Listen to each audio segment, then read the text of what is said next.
Retweet it on Copy. my page. Go on the Book of Face. There we are, and we are live. Yay! We're live! We're live! We'll do it live. We'll do it live! I love that video. It's so good. It makes one of me my favorite laugh. internet videos of all time. We'll do it live! Dude's such do it a live. jerk. I know, right? Oh, I better turn off my ringer. Yeah, I should probably do the same I thing. have got to shave at some point tonight. I feel like a dirty hobo. You look fine. I'm like looking on the screen and all I see is like this just girl.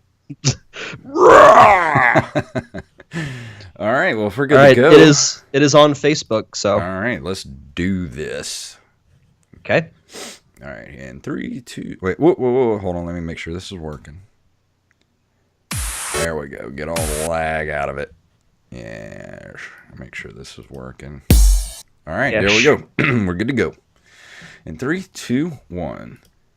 This episode of the Nerd Cave Retro is brought to you by Audible.com. Get a free audiobook download and a 30-day free trial at audibletrial.com/nerdcave. Over 180,000 titles to choose from for your iPhone, Android, Kindle, or MP3 player.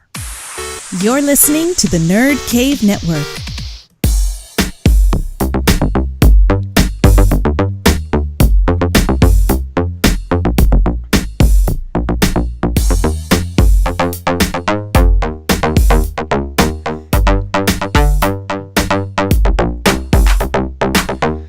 Greetings, programs, and welcome back to the Nerd Cave Retro Show. My name is Jason Robbins. And I'm Derek Diamond. So how have you been this week? It's been an interesting week. It's been a very long work week. Yeah, you said you needed to blow off some steam tonight, so come on, let's have it. Well, it's one of those things. Like, it's always rough going back from the Thanksgiving holiday. Mm-hmm. Everybody wants stuff. They expect you to have it done. Mm-hmm.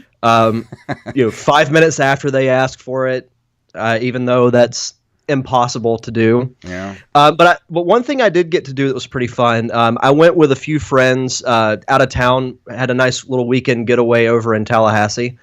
Spent time with friends. Took my friend's 18-month-old kid to his first football game. Wow. So that was pretty fun. Did the Jingle Bell Run, which is every December in downtown Tallahassee. It's the fourth year in a row that I've done it. It's just, fun thing to do, and then we have beer and pizza afterwards and just hang out. So that's awesome. It was a nice weekend getaway, and it was much needed after a very, very long week. Some of the stuff I'll tell you off air. Yeah, I got it.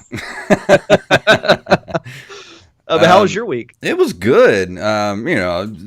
Going back to work after having, almost a week off for Thanksgiving is rough, especially this time of the year being in the clothing industry. I am a screen printer / graphic designer, that type of stuff.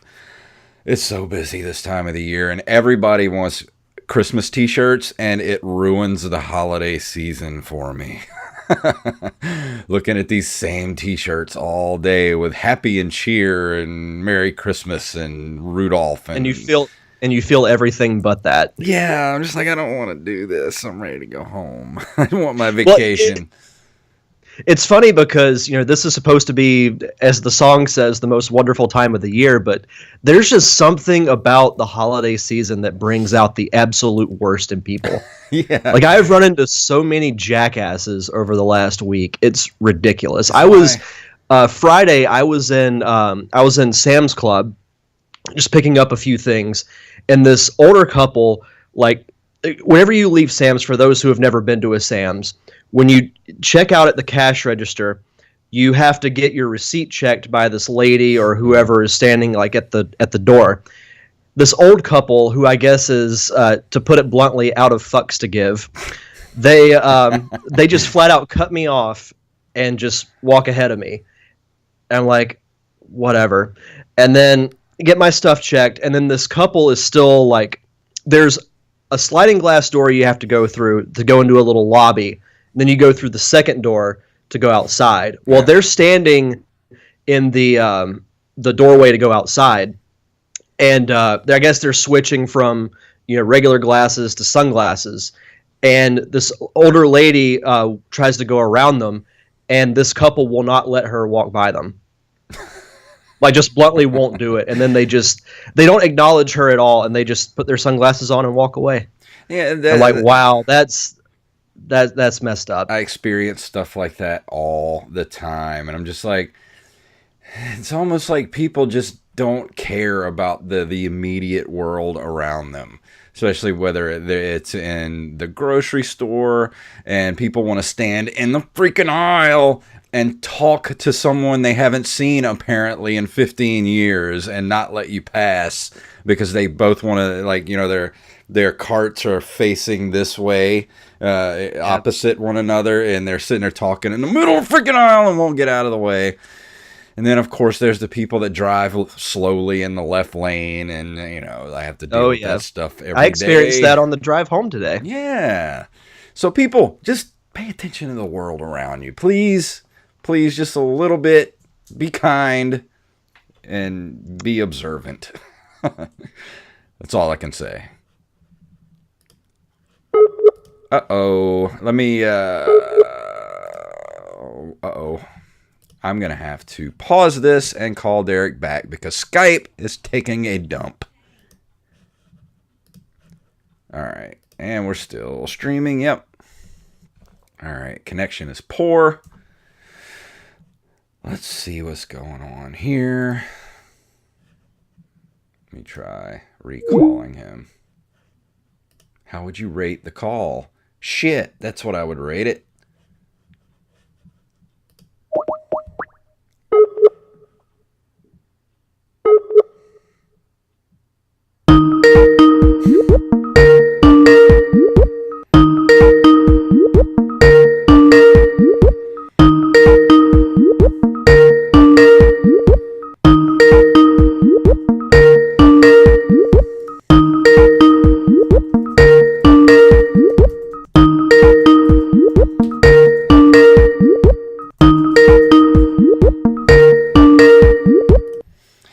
Let's try this again in a second.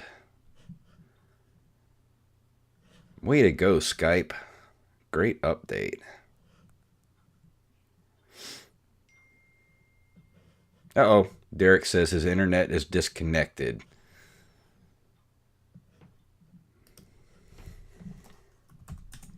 So I guess I'll just vamp here for a minute. So I've been playing some Breath of the Wild. Playing some Breath of the Wild, and oh, there we go. Are you back? Yeah. Awesome. Oh, jeez. Yay, Skype. All right. I'll go ahead and unpause us on the actual podcast, and we'll be back. Okay. You ready? All right. 3, 2. Yep. 1. And we're back. Sorry about that. We have a little connection problem because Skype had this huge update the other day.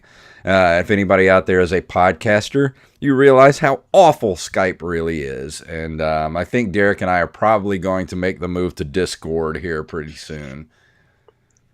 Anything that's not Skype. Yeah, Skype is awful. And then it's like every time they try, it's like you get used to one crap version, and then they try to fix everything, and they just make everything worse. I just don't understand how an alternative version of Skype has not been developed in all the years that Skype's been around. Discord is okay. We use it for the Pop Culture Palette. It just hasn't had video, and I haven't tried the video yet, so maybe we should try that, test it out this week, and see if it works. Because if it is, by Skype, you suck. So, bye, Felicia. I don't remember what we were talking about before all that happened. Inconsiderate people during the holidays. Oh, yeah, inconsiderate people during the holidays. So people, take my advice and just be nice to one another. You know, one kind gesture every day can cascade into kind gestures all over the world. So that's all I have to say on that subject. Yeah, same here pretty much. But one thing I did do this week is playing some Breath of the Wild. I'm actually almost finished. I got the Master Sword last night, and I actually only have one more Divine Beast to get. I actually just stumbled across the big bird one the other night while I was trying to get enough shrines to get enough hearts to pull out the Master Sword, because you need a minimum of 13 hearts. And as I've been going along in the game, if I'd have known that, I would have filled up my heart container sooner. But I've been filling up my stamina bar so that I can climb, mountains better. Which is still not a bad thing to do. Yeah. Because you need it. Yeah. You definitely need a lot of stamina in this game. And I actually got the climbing cap the other day, too. That makes you climb faster and use less stamina. Got that, and I ended up getting the bird Divine Beast. I don't remember the exact name of it. And that one was really easy. Like, compared to the camel one, the camel one took me like 2.5 days to get through, because I was just trying to figure out all the puzzles, and then having to defeat the Ganon on that one, the Thunderblight Ganon. But then I got on the bird, and that one took me less than an hour to do the whole thing. And I defeated Ganon on the first try. I was like, wow, wish they were all that easy. Oh, so you've got the last one you have left is the Salamander. Yep, the Salamander. That's a fun one. Of course, I didn't know that you had to pick up some fireproof, what do you call it, the elixir, fireproof elixir. I got all the way up the mountain, and I'm like on fire as I'm running, and I'm trying to and I'm eating all this food that's like, heat resistant food. And I'm like, why are my weapons? It's not doing anything. It's not doing anything. Why am I on fire? So I paused it and I went online. I'm like, how do I get to the what are they called? The Grogans or the Gorons? The Gorons. The Gorons. I'm like, how do I get to their town without dying? And it says, oh, you have to talk to this one person, this one lady at the stable, right before you get to the mountain. I'm like, good Lord. So I had to travel, fast travel back to the shrine there at that horse stable so I could go get the fireproof elixir to get back up the mountain. And that was awful. I hated having to go back through that all again. Yeah, unfortunately, the elixir is something you have to have. Yeah, or you're literally running and you're on fire because you're near a volcano. And then you get to the town, the Goron town, and you have to buy the fireproof suit, and you need a minimum of $4,000 rupees. Yeah, to get the complete suit. So I'm like, thank God I had the money to buy that suit. Or I would have had to go back and try to kill stuff for a couple of hours to get enough stuff to sell. But that game is fun, but there's sometimes you just run across stuff and you're just like, the hell am I supposed to do? I'm literally on fire when I'm running. What do I do? I have to go cheat and look online and be like, oh, I'm supposed to talk to this person to get an elixir. That's what's happening. Yeah, that game can be a very cruel mistress, but it's so much fun. Or you're running, and the thing that bugs me is when I'm running and I'm trying to get somewhere, and then my shrine thing starts going off, and then I've got to go off in a complete different direction to get the shrine, and then I've got to jump off of the mountain to get down to the ground level, and then I get done with the shrine, and I'm like, oh shit, how do I get back up to where I was going? Yeah. So, yeah, don't get me wrong, I love that game. It's probably one of the best games I've played in the past 10 years, easily. I would agree with that. And I haven't played Mario Odyssey yet. That's my next purchase. I'm going to get it at Christmas because I should be done with Zelda by the time my Christmas vacation gets here. And I'm going to get Mario Odyssey. But as of right now, Legend of Zelda Game of the Year for me. Easy. There's no competition. Yeah. No, it's a really really good game, and you'll love Odyssey too. I beat the main story a couple of weeks ago, and have just been going through collecting more Power Moons, and there's so much nostalgia in that game, and the game's so like the detail in it is just so good. A lot like Breath of the Wild. Yeah. The detail in these two games are just so good. And I've heard a lot of people online, I've watched a lot of videos and stuff, and people talking about the game over the past, 6 months or so. People are talking about, I really don't like the art style. Like the world looks great, but like the characters and stuff, like they wanted it more of a realistic look to, the game. And I'm like, that wouldn't work for me. I mean, that's what makes Zelda so great, is that it has those stylized graphics like that. And that's why it's endured as long as it have. Like this game, it's got that, cartoonish quality to it that you'll be able to go back and play this game, 20 years from now and be like, damn, this game still looks good. If you as good as, Skyrim looks to us now, or Grand Theft Auto 5, are those games going to hold up 20 years from now, because they are so realistic looking to us now? Because think about it, 20 years ago we were looking at like I don't know, like GoldenEye, going, man, this looks real. And you look at it now and it's like, ugh, it's like you want to vomit looking at it. But Breath of the Wild definitely has it has a timeless look to it. And I think that same thing about the Wind Waker. Wind Waker got crapped on because of its cartoonish style, but its look still holds up to this day. And they tried the realistic route with Twilight Princess, and to me, that's in my if I were to list like my rankings, Twilight Princess would be in the bottom half. I was just going to say that as soon as you said Twilight Princess. That's probably, I know I haven't played all the Zelda games. Like I've never played Majora's Mask. What else did I not play? I played Wind Waker. There was a couple that I missed, but Twilight Princess is probably my least favorite Zelda game. Yeah, it's definitely towards the bottom for me.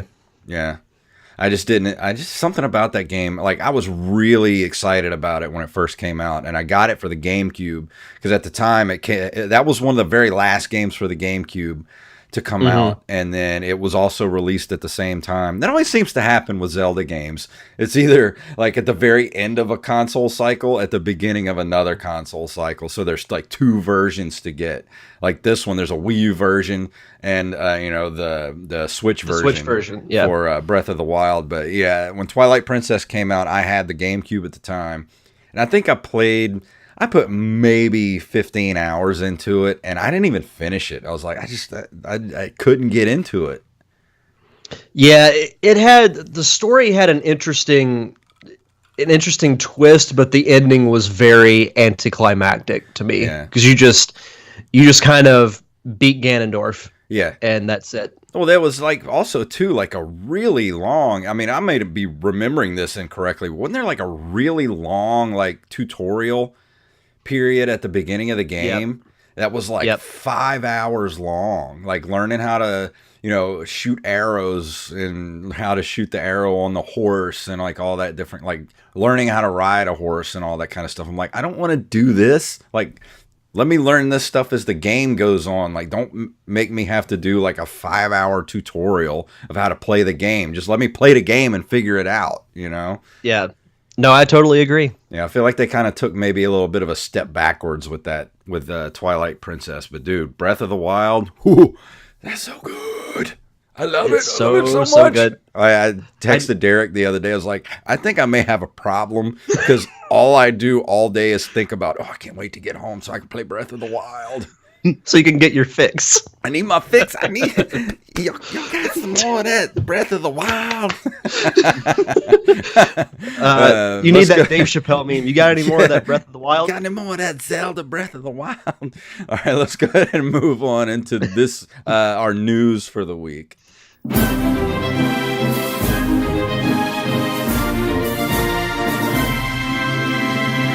Speaking of the Nintendo Switch, coming from Engadget, 8-Bit Do, I think that's how you pronounce it, 8-Bit Do's wireless SNES controller is perfect for Switch retro gaming, a proper D-pad.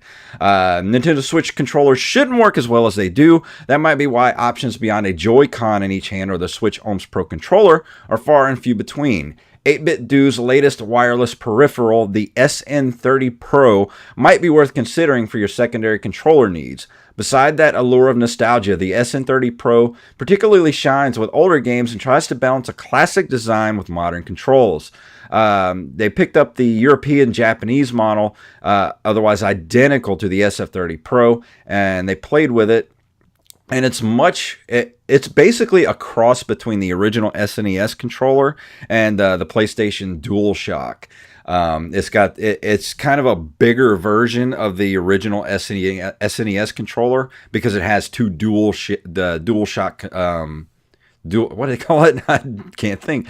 The DualShock pads. Yeah, DualShock pads. The old PlayStation controller, PlayStation 1 controller. It looks like a mix between a PlayStation 1 controller and a Super Nintendo controller. And to me, that's a perfect marriage because I love both those controllers. The original PlayStation controller it's in my top 3 as far as like favorite controllers because it fits perfectly in your hand.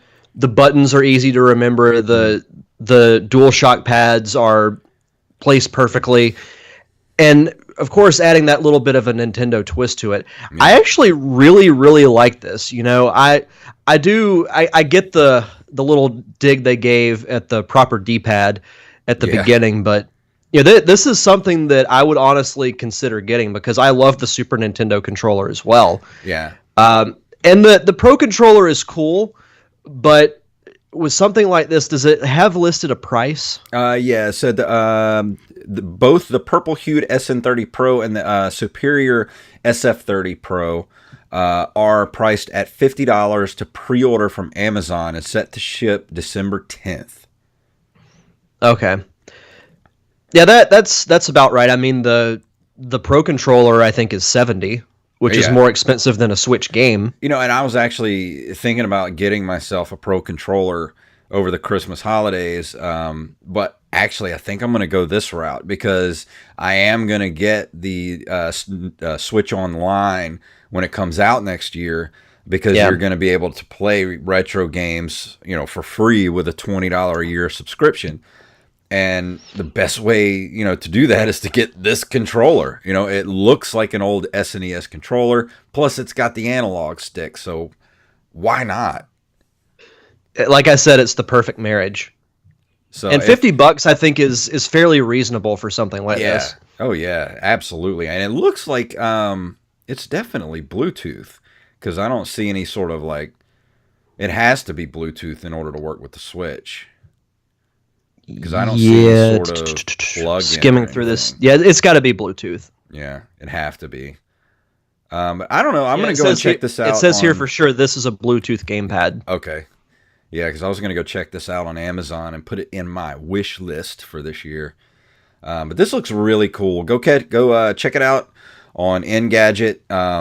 Just look up 8-bit, the number 8, BITDO''S wireless SNES controller, and that'll bring up the article for you. And just take a look at these. And if you're a Switch gamer and you like retro gaming, this is perfect. Absolutely.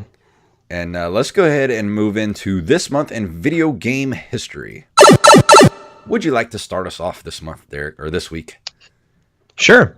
In December of 1980, Data East releases the Deco cassette system, the first standardized arcade platform for which many games are developed during the golden age of arcade video games. See, I had never heard of this before, and I'm just wondering, it says, let's see, arcade owner would buy a base cabinet while the games were stored in standard audio cassettes. The arcade owner would insert the cassette and a security dongle into the cabinet. When the cabinet was powered up, the program from the tape would be copied into the cabinet's RAM chips. The process took about 2 to 3 minutes. After this, the game could be played freely until the cabinet was rebooted. So this That is sounds like a actually, huge pain. it does, but actually, I had a lot of games when I was a kid for the Commodore 64 that were actually on audio cassettes.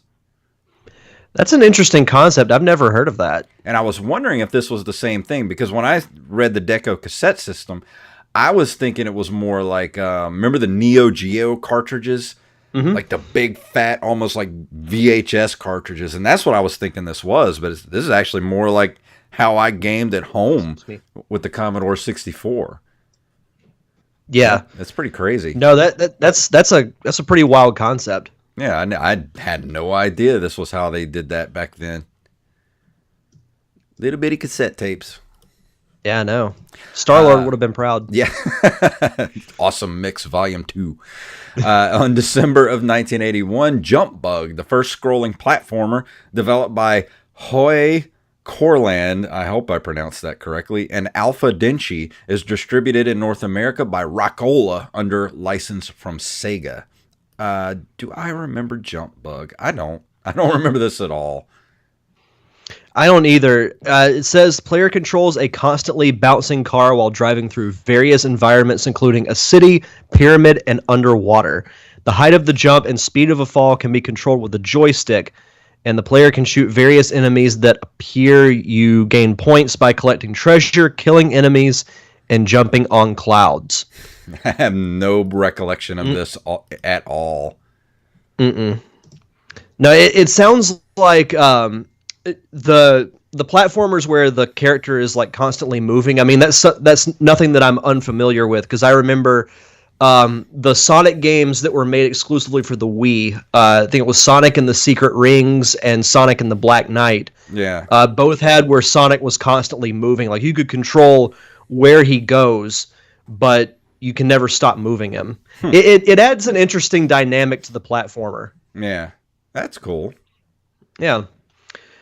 December 14th, 1990, Commander Keen is released as shareware, the first major platformer on a PC. I have never heard of this. Don't remember this either. I don't even recognize the box art for this. And there are, yeah, they have some screenshots. It actually looks a lot like the Goonies 2 for the NES. It might, I don't know, some kind of weird platformer, and probably somebody is screaming at their phone right now. How do you not know Commander Keen? How dare you? Never I'm listen sorry. to this podcast. On December 1st of 1991, now I do know this game, LucasArts releases Monkey Island 2 LeChuck's Revenge for Amiga, MS-DOS, Macintosh, and FM Towns. I have heard of Monkey Island. I've never played them, but I have heard of these games. Yeah, they were point-and-click adventures back in the day. I played the first Monkey Island. I never played this one, though. I would like to go back and check it out, because I like the Monkey Island games a lot. I do like recognize the box art. Yeah, I like point-and-click adventures, so you get a good point-and-click adventure, and I'm in. It was actually, they did an HD remake of this game in 2010, and it was released for, or it was an HD remake, and then it was released again for the Xbox One in February of this year. And it has backwards compatibility on February 1st, 2017. So if you got an Xbox One, you can go pick this up right now. Interesting. Nice. I don't have an Xbox One, so I can't do that. I would love to have one, though, just to play Cuphead. Yeah. But I could just get it on Steam. Dude, if they would put Cuphead out on a Switch, I'd be a happy man. I'd get it the day it came out. Yeah. December 6th, 1991, Mega Man 4 is released in Japan. Love me some Mega Man. I'll get around to playing these games one day. You need to. You're doing yourself a disservice, my friend. Go get Mega Man 2. Don't worry about 1. You can go back and play that one after you play 2. Mega Man 2 is the definitive entry point into the Mega Man franchise. Trust me. So I've heard. I'm not giving you any kind of rebuttal for that. You just need to go do it. So on December 13th of 1991, Tecmo releases Tecmo Super Bowl for the NES, the follow-up to 1989's Tecmo Bowl. I love Tecmo Bowl. It's probably one of the most fun, like, kind of, you know, not party games, but one of those games you just get with all your friends and you just, there's like no strategy to the game whatsoever. It's just whoever gets Bo Jackson is the winner, basically. Pretty much. Did you ever see the commercial they did with him? Like when they used the old graphics? I don't remember.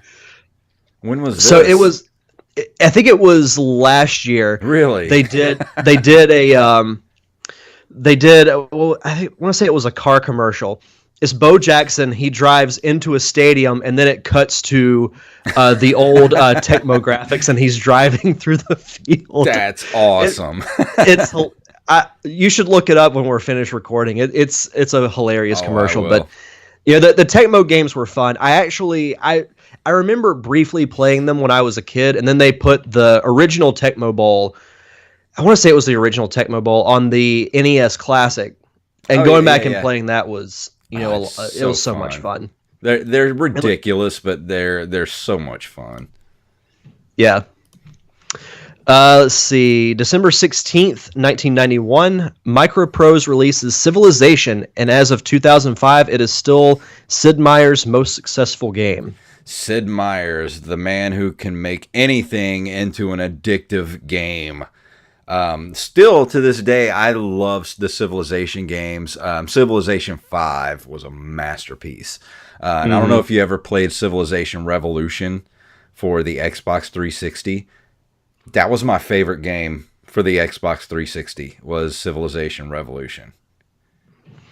Never played a Civilization game, but I know people who swear by it. Dude, you can go get. Actually, I got Civilization 5, the Game of the Year edition, or with like all the extra stuff, all the the downloadable content, all the extra stuff. It wasn't last Christmas. I think it was Christmas before. I got it on a Steam sale for like $7, and I got everything with it, and it's awesome. And I went back and looked recently to see if I could find Sid Meier's Pirates on Steam, but it was a little expensive, and I didn't want to do that. But I actually had that from my old PC, and I had it on the original Xbox, because Sid Meier's Pirates is fun, and it's awesome.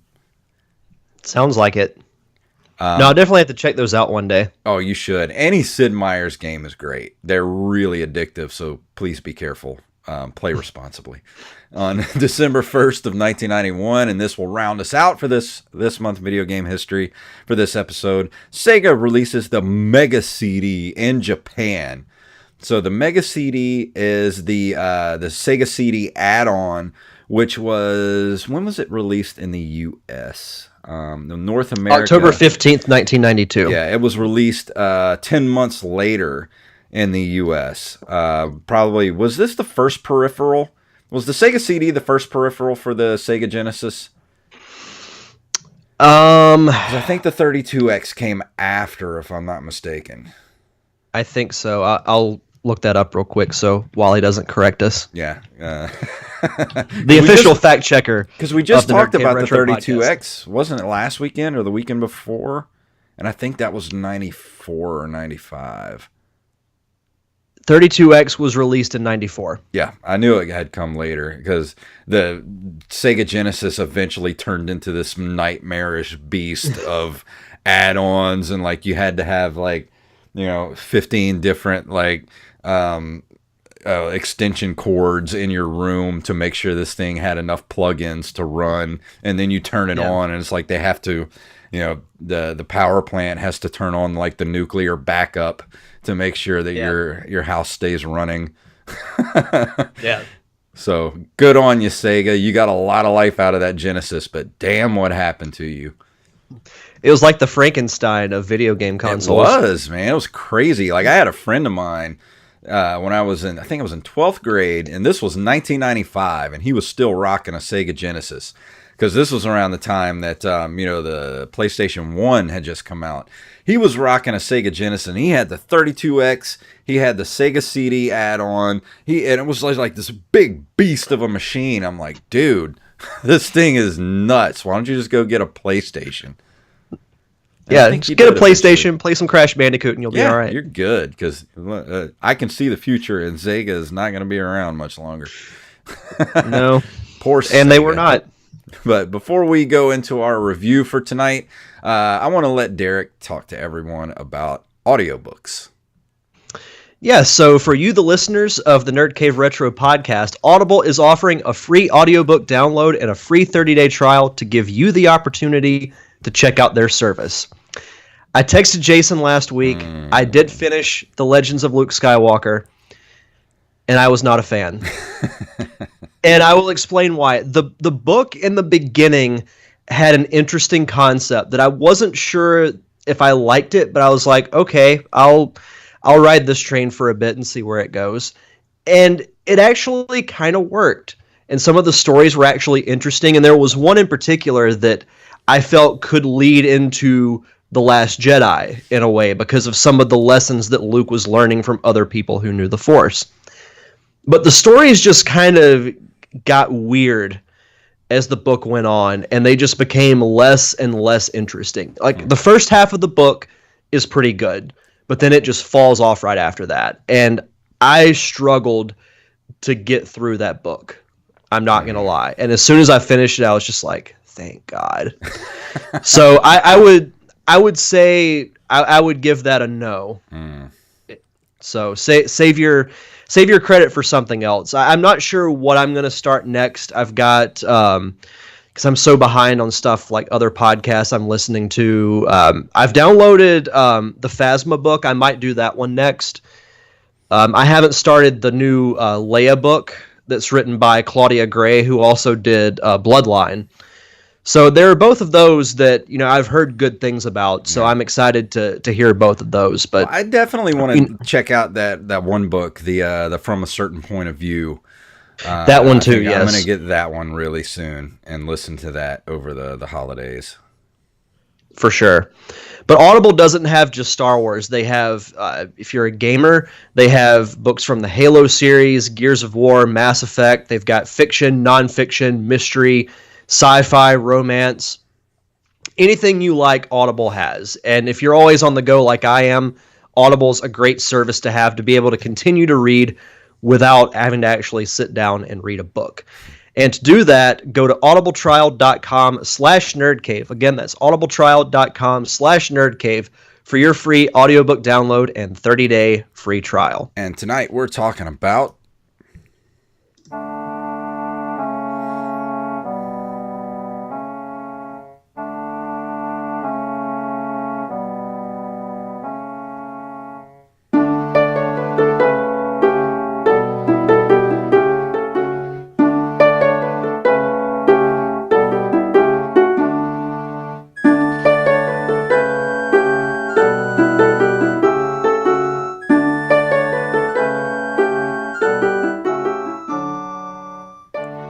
Zelda music is always so pleasant and just, very relaxing. This one's pleasant and also kind of dark in its own way. It really sets the mood for the game that I will be reviewing tonight, The Legend of Zelda Majora's Mask, an action-adventure video game developed and published by Nintendo for the Nintendo 64. It was released in Japan in April of 2000, in North America in October of 2000, and in Europe, November 2000. So I was actually doing some research on this game, because I haven't played this game in quite a while. The last time I played it was the remake they did for the 3DS. I think it was 2 years ago. I want to say it was in 2015, which was a really good remake. Both that and the Ocarina of Time remakes for the 3DS were very, very good. They went back and improved the graphics. The gameplay is a little bit tighter. There wasn't much to improve on with the gameplay, but excuse me. But still, the remake is very, very good. So if you have a 3DS, I would recommend getting the remastered version. I was doing some research on this game because I knew that it came out pretty soon after Ocarina of Time, and if you've played both games, the character models, the collectibles and everything look very similar, and I was wondering why that was the case. I thought it was just a case of them possibly being lazy. But I watched a video on YouTube, and Shigeru Miyamoto actually gave the creators of the game, he wanted them to do a completely new game and gave them 1 year to do it.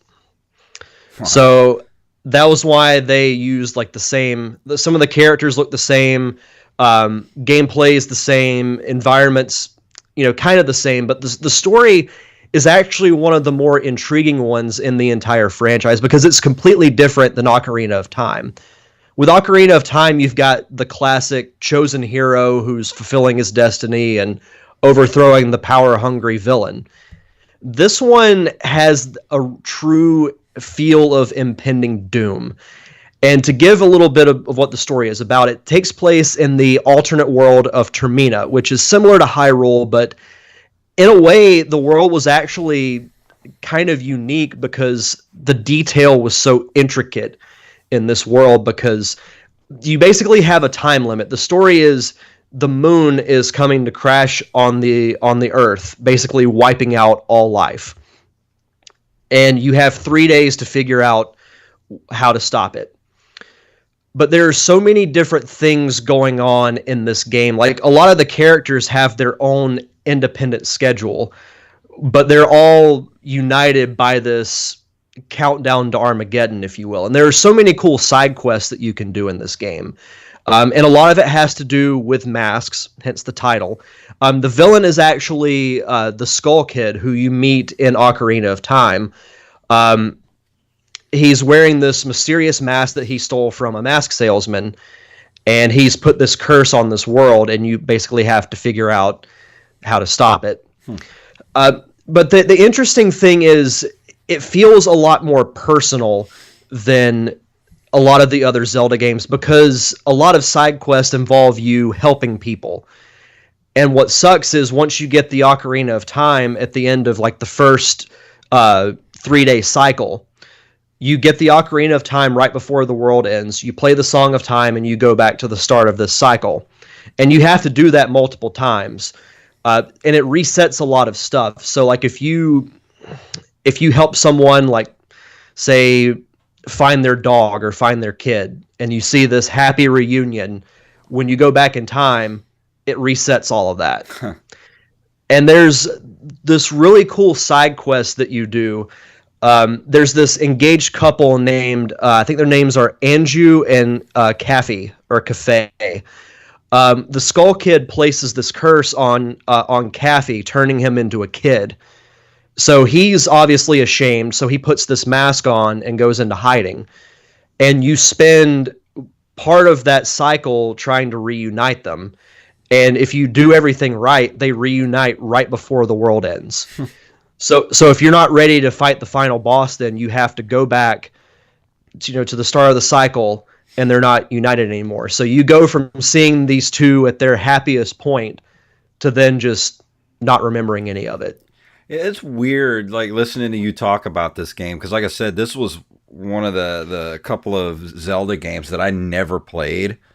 So I had really no clue what the storyline behind this game was. And there's actually, on the actual, the Wikipedia page for Majora's Mask, there's an actual video here that's an animated history of the development of Majora's Mask. And I would like to actually take a look at this when we're done here tonight, because it's crazy to think that he only gave him 1 year to come up. I mean, was it 1 year from like conception to this needs to be out? Wow. Yes. That's nuts.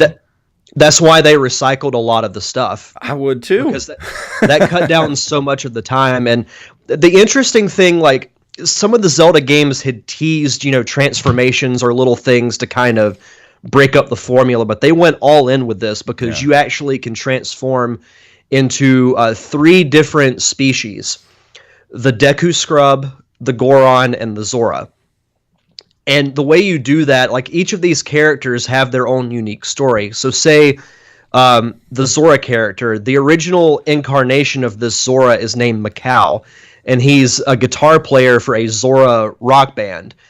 And he's mortally wounded by these pirates because he's gone to this pirate's den to recover the eggs of the lead singer of their band, and it turns out that he may or may not, it's alluded to, but it's not flat out said, but that he may be the father of these Zora eggs. So you find him, he's mortally wounded, and he asks you to heal his soul. And you play the song called the Song of Healing that you learn at the beginning of the game, and it puts his soul in a Zora mask. So when you put it on, you actually become Mikau. Wow. Same thing, you know, like with the Goron, he's basically like the guardian of the entire Goron tribe who ends up getting killed. And there are 4 different subworlds of Termina, and they're all affected in some way. Like the swamp is poisoned. The Gorons who live in the mountains are trapped in an endless winter. With the Zoras, the water is like so warm it's almost uninhabitable. And then the desert world is ridden with zombies and the undead. Wow. So you have to heal all of these worlds, like subworlds of Termina. So it's kind of an intimate feeling game, and you almost feel like this feeling of gratitude because you have to help so many people, because the whole story is about, you know, loss and redemption. Like you redeem these characters who ultimately couldn't achieve their goal because they were killed. I definitely want to try this out. I'm hoping that with the Switch Online, that a lot of this stuff's going to be released for the Switch. At least I would think it would be, because it says here, the Majora's Mask 3D was released, let's see, it said would be released for the Nintendo 3DS in the Northern Hemisphere in spring of 2015. The remake features improved character models and stereoscopic 3D graphics, along with altered boss battles and an additional fishing minigame. A special edition featuring a pin badge, double-sided poster, and steelbook was released in Europe.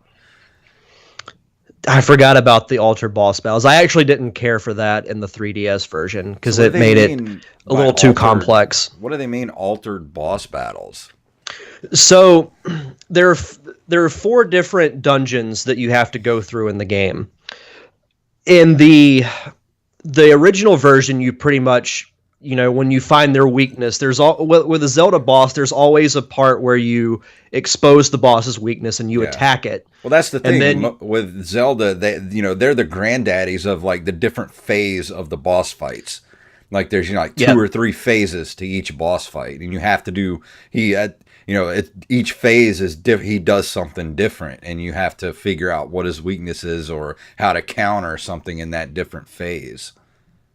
Yeah, well, in the 3D version, all the bosses have like this giant eye on them that becomes exposed at a certain time, and you have to attack like that particular point, which I thought was kind of weird, and it makes it kind of, I just felt like it was an unnecessary change. That's weird. Yeah, it was really odd. That seems like a weird, like unnecessary change. No, it was absolutely an unnecessary change. I didn't know this. On December 24th, 2010, Majora's Mask was voted as Game of the Decade by GameFAQs, beating out Super Smash Bros. Brawl, which had beaten The Legend of Zelda Twilight Princess 2 rounds prior. I actually didn't know that. Majora's Mask was one of those games that I felt like when it first came out, it didn't really get the credit that it deserved. But as the years have gone by, a lot of Zelda fans will say this is, you know, some say it's their favorite. Yeah. And some will say it's in their, you know, top 3, top 5. It's definitely, I would probably put it I would probably rank it 3rd. I'd say probably 4th. I would go Ocarina, Breath of the Wild, Link to the Past, Majora's Mask would be my number 4. Yeah.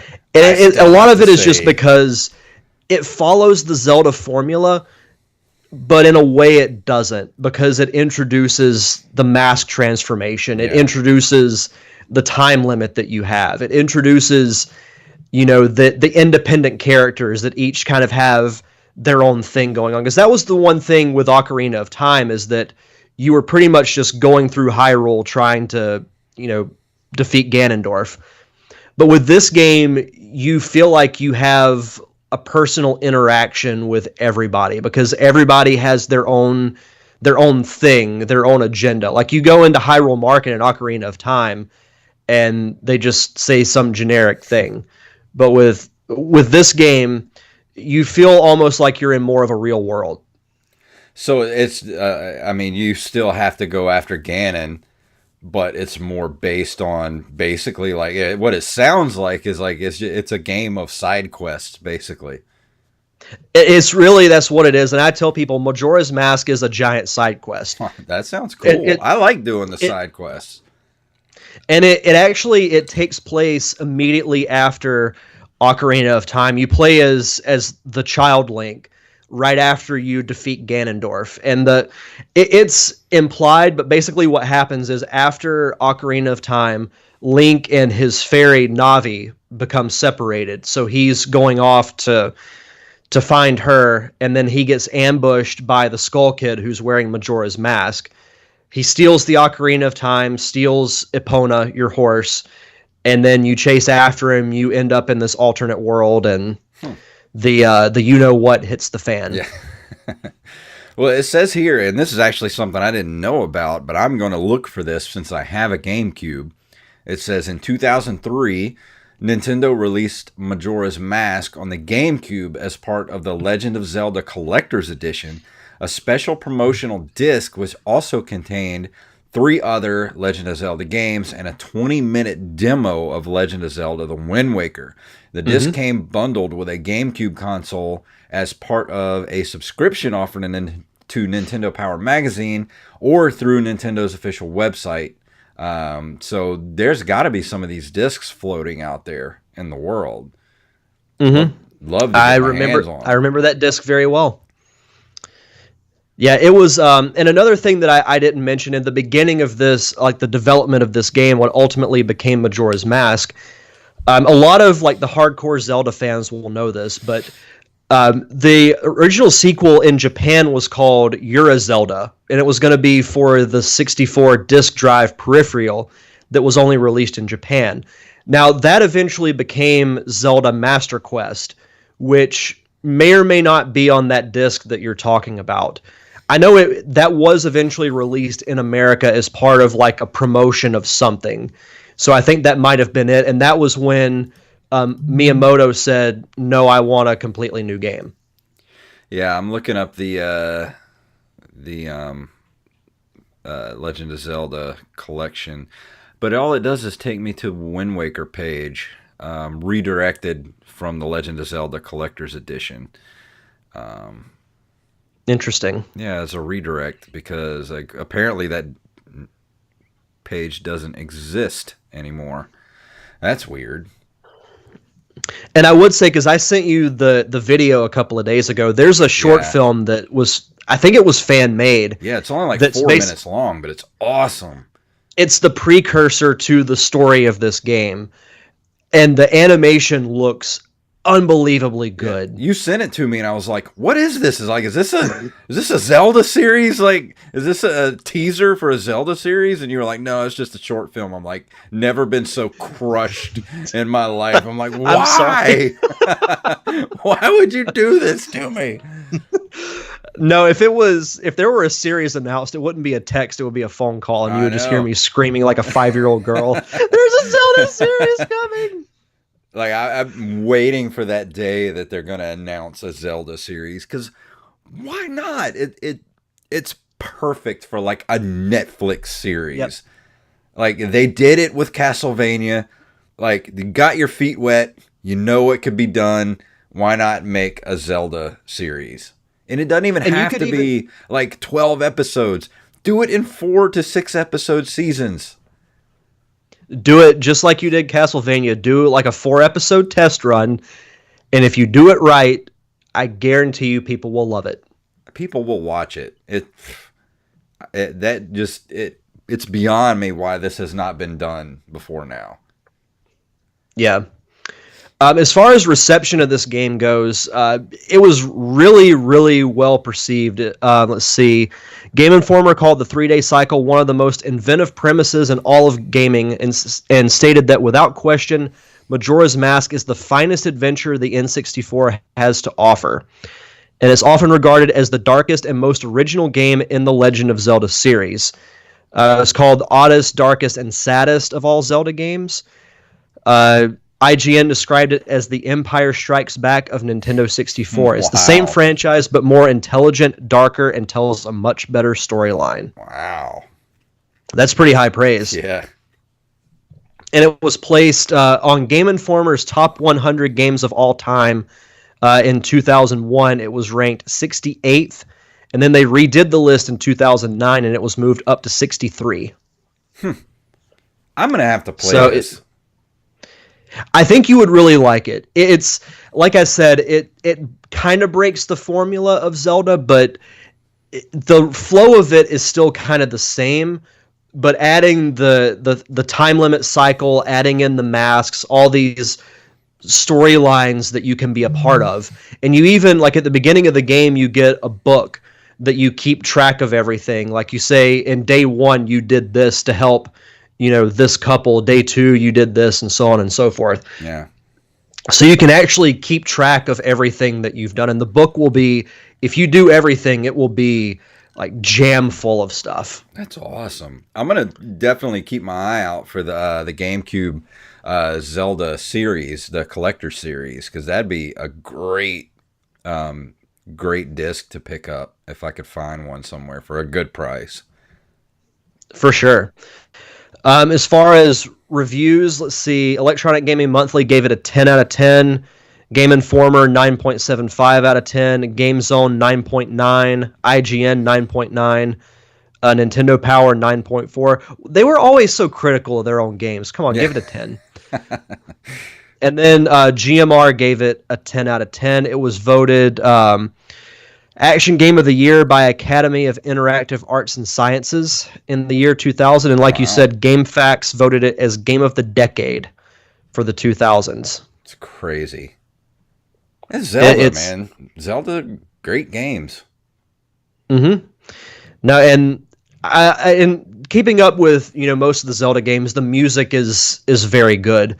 The score, obviously, to fit the tone, is a lot darker, but it's still, like you played the opening theme to the game, it's still pleasant in its own way, even though you have this feeling that, everything is about to come to an end.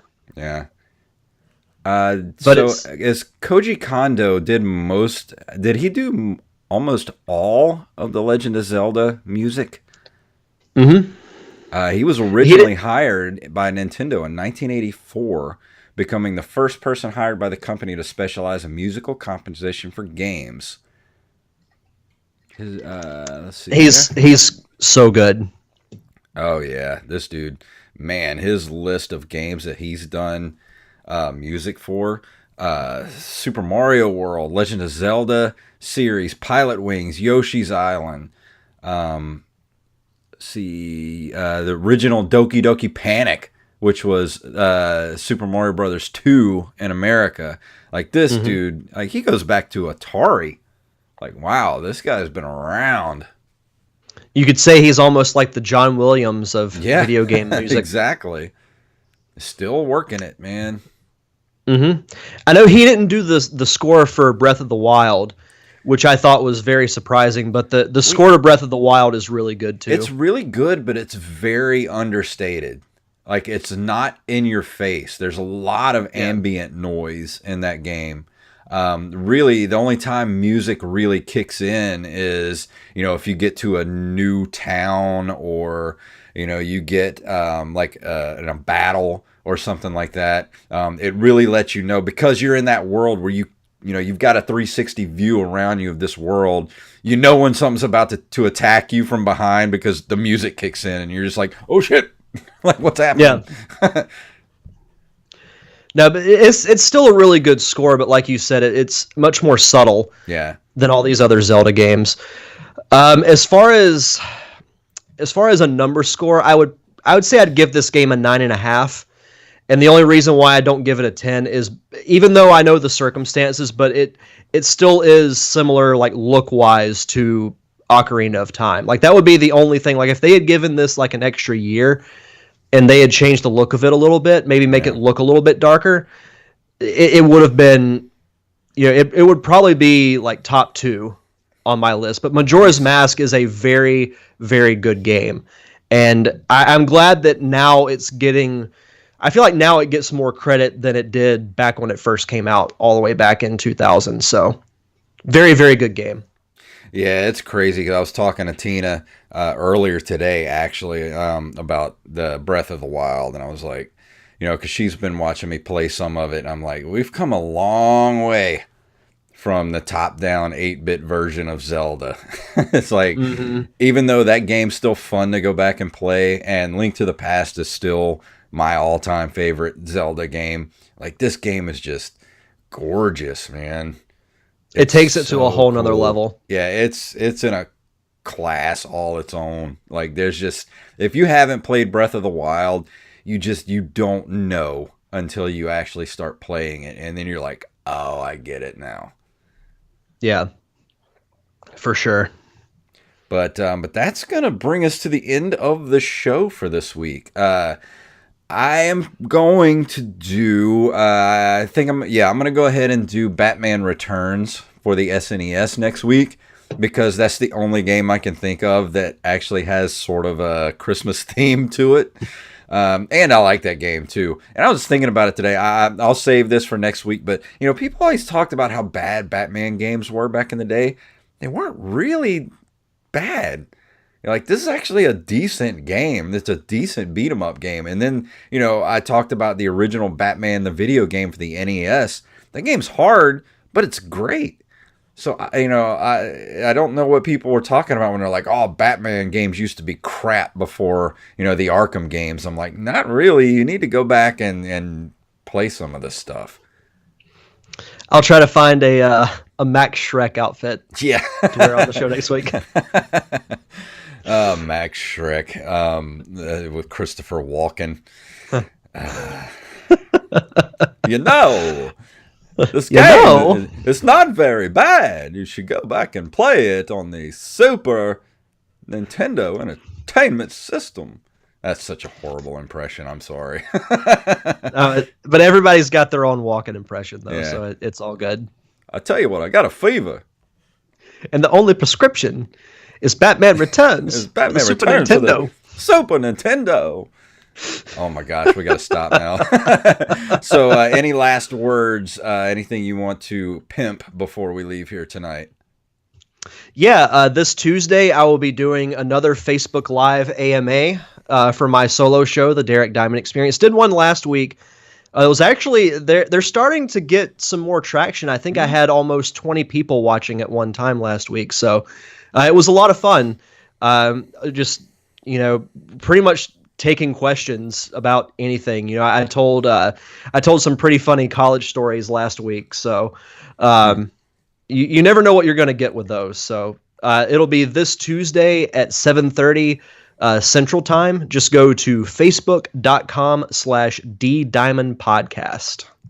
As far as the pop culture palette, we took last week off because we're going to a bi-weekly schedule now.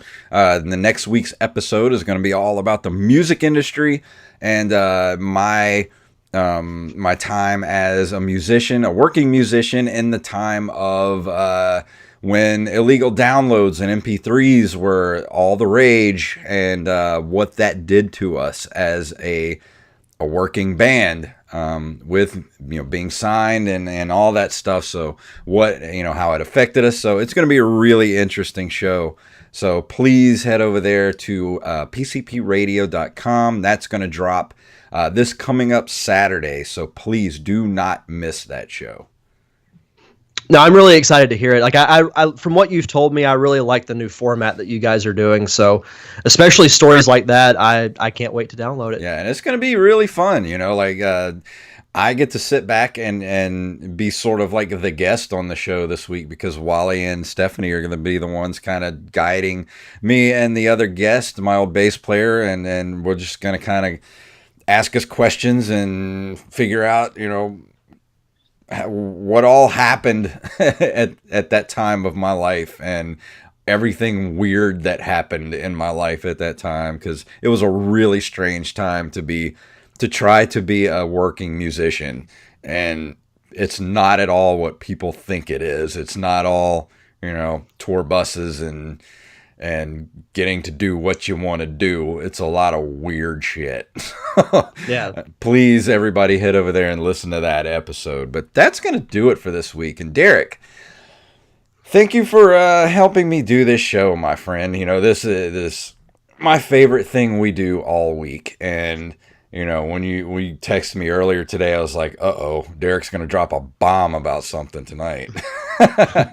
But I will yeah. after the tapes are rolling. But I love doing the show, and thank you for wanting to do this show with me way back in the day. And we're already up to 64 episodes, and that just blows my mind. I actually realized the irony of that. I did a Nintendo 64 review for episode 64. Yeah. 64 on That's 64. Awesome. That's awesome. I didn't even think about that. But no, as I remember, you coming to me a year and a half ago with this concept, and I thought it was genius, and it, like you, it's something I look forward to doing every single week. I love going back and, playing these old games that I loved growing up, and I'm sure everyone feels the same way, but when you play a game like a Super Mario World or a Zelda or whatever game you grew up loving, it just takes you back to a simpler time. Exactly. And I think that's what I like to try to convey on this show is, making people remember stuff like that. And that's kind of why I brought this up, talking about thank you for, doing this show with me, because the world needs a little bit of escapism and entertainment right now. So if there's anything out there, especially like retro gaming, that can kind of put you in a better state of mind, because I try to stay off of social media lately because, good Lord, the world is just crazy, man. I don't want to live on this planet anymore. Yeah, I pretty much stay off of Facebook except for to promote my show. But that's about it. That being said, if you do enjoy this show, please go over to iTunes or wherever you listen to your show from and leave us a review, because the more reviews we have, the higher in the rankings we get, and the easier it is for people to find us, especially on like iTunes and Stitcher, Overcast, and all those kind of things. So please go leave us a review. If you're watching us on Twitch or if you watch us on YouTube, please. Thank you so much. And I've actually been toying with the idea of, instead of streaming to Twitch, thinking we should stream to Facebook Live. But, that's kind of something we need to talk about. But I was actually thinking about putting that up as a, something on Twitter or something. Like, would people prefer us to be on Twitch or Facebook Live? Like, which one's easier for people to be able to watch us live? So, yeah. Definitely something to talk about. Yeah, we can do that. But let's go ahead and get out of here for this week. Let me go ahead and turn up our music here. If you would like to email us, we're at nerdcaveretro@gmail.com. We're on nerdcaveretro.com. You can find us on Instagram and Twitter at nerdcaveretro. And you can follow us individually at jfunktastic and at Derek_Diamond. We're also on Facebook at facebook.com/nerdcaveretro. So Derek, tell them what it's all about. May the way of the hero lead to the Triforce. Yes.